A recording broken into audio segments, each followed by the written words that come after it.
What is going on, everyone? It is the Average Ed back again today to bring you another video. Today's topic is a little bit random, but we're going to be looking at someone today by the name of the Report of the Week.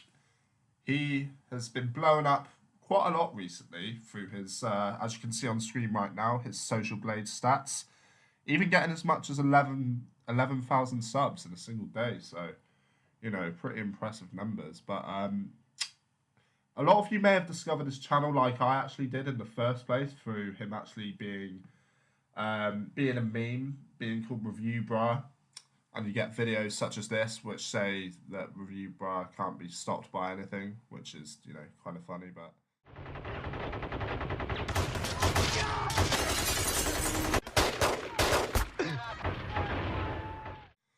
Anyway, the reason I wanted to talk about him today was not just because the fact that he's a meme or anything like that. It's actually because I genuinely believe that ReviewBrah is actually, as a content creator here on YouTube, I think that he is an absolute genius.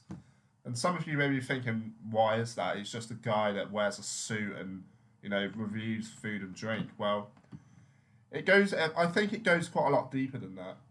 The reason that I think that is just because, number one, he started up his channel back in, I'm pretty sure this is right, back in early 2011. Now you have to remember, back in early 2011, content here on YouTube is nothing like it is today. So it's almost as though he's managed to somehow, where most YouTubers have to adapt and apply different bits to their videos to stay relevant and to, you know, keep their numbers up, he has managed to somehow review food and drink and keep that entertaining. It's almost a bit like the whole situation with How To Basic, how he has managed to, for years on end, just smash food and break eggs and whatever else and still pull in tens of millions of views every month. Although with the Report of the Week, it's interesting because, not just because of what his content is, but also the way that he acts, the way that he talks, the way that he dresses, and so on. It's very unique. I think it's very unique in the way that, I think one of the parts to his success is actually the way that he dresses and the way that he acts. I think that if he were to have a foul mouth or anything like that, or just to dress normally like 95% of other YouTubers would that do that sort of content, I don't think he'd be anywhere near as successful as what he actually is. On an individual level, I find him fascinating to watch. First of all, I remember when I first tuned into his channel, I always used to think, oh, here's a guy who's clearly playing a character. I probably came across his channel maybe about 6 months ago. It wasn't even on YouTube. It was on Facebook, and it was just a meme. I can't remember what it actually was, but so I started watching him, and I was just thinking, oh, this is a little bit strange. You know, the way that he slicks his hair back and wears those old school style polyester suits and whatever else. But then I started flicking through more of his videos, and then when you actually begin to listen to the guy, you actually begin to realise that only a part of it, there's only a small amount of it that's actually a character.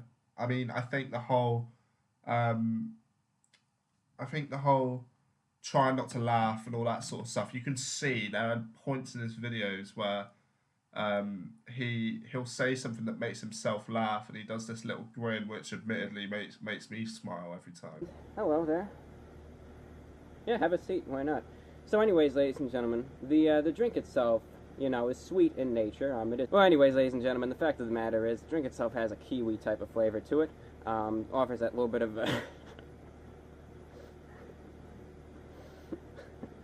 I'm sorry. The fact of the matter is that the drink has a bit of a kiwi flavor. Has a bit of a kiwi flavor to it as well. It's just funny seeing him try to hold back the laughter, but yeah, you start watching his videos and you actually see that he's actually a very insightful person, not just in terms of YouTube, but also in life generally itself. I watched a video of his the other day, and it was something like how he deals with any kind of stress or anything like that, and he emphasizes the point that how significant is this, um, relatively speaking, and how will it affect me later on down the line? And if it looks like it won't affect you later on down the line, then try not to worry about it too much, and just keep your composure and keep doing what you're doing, and try not to get too down about it, because life's too short and all that sort of thing. I think that he's an extremely clever guy. It's very obvious just from watching his content and listening to him speak, because he's very articulate, not only in the way that he talks, but also in the way that he dresses. Um, I can't imagine he's obviously wearing suits all day, every day, just when he's up and about. But I imagine that he doesn't dress uh, tacky either. But I think the thing is, I'm not implying that this guy's a genius because he set out to review food and become famous on YouTube. He's admitted that in his subscriber milestone videos, that he never imagined for a second that this would be the case, where he's approaching 1 million subscribers, or even the fact that he hit 100K quite some time ago. But I just think it's interesting how he's managed to fend off all of the hate that he's gotten. Because as you can imagine, here on YouTube, it's quite the audience as a whole are quite toxic. Not because they're bad people, but because there's that whole sort of anonymity, that whole anonymous aspect of it all, where people can say what they want and have absolutely no regard for the consequences just because there aren't any. The Report of the Week, without a doubt, has one of the most unique channels on YouTube. I think that's why he actually began to blow up so much towards the back end of last year, because it's not very often you come across a channel like this on YouTube these days, where there is so much originality, and not too much of anyone just trying to copy someone, or only trying to slightly copy them so that people don't notice. With him, it's literally something that hasn't been seen before, and most likely won't be seen again. And we as a YouTube audience, crave content and content creators who produce things that haven't been seen before. That's another reason why I believe that he's such an intelligent person when it comes to creating content. Because when you think of this realistically, let's try to imagine a situation where the Report of the Week didn't exist.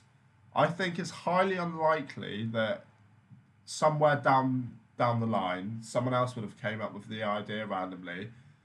I know what I'm gonna do. I'm gonna create a food reviewing channel, but not only that, I'm gonna occasionally review it in my car and wear a suit and slick my hair back. Uh, I just think that that's highly unlikely. So that's where I give him so much credit. And for those of you that may not understand why I'm giving him credit, I think that the numbers speak for themselves. For someone to actually push through the other side and ignore all of the crap that they've gotten from viewers, especially in the early days when haters will tend to back off and not be so significant when you've got a huge fan base that are loyal to your videos and give you support.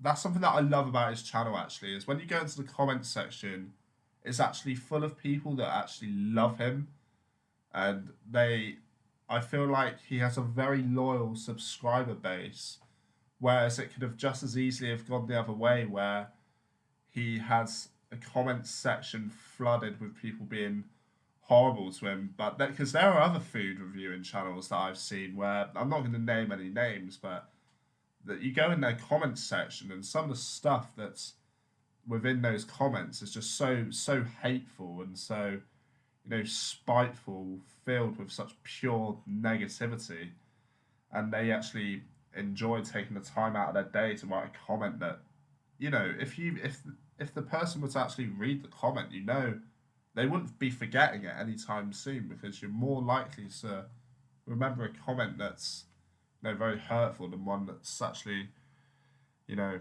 encouraging. So, but anyway, that wraps up about the end of the video. Thank you very much for watching. This has been the Average Ed once again to bring you another different kind of video. I'm not entirely sure what my content style is yet, so I'm just going pretty much with random things. But yeah, thank you very much for thank you very much for watching. Remember to leave a rating if you enjoyed, subscribe and all that stuff. But yeah, until next time, I'll see you later, guys.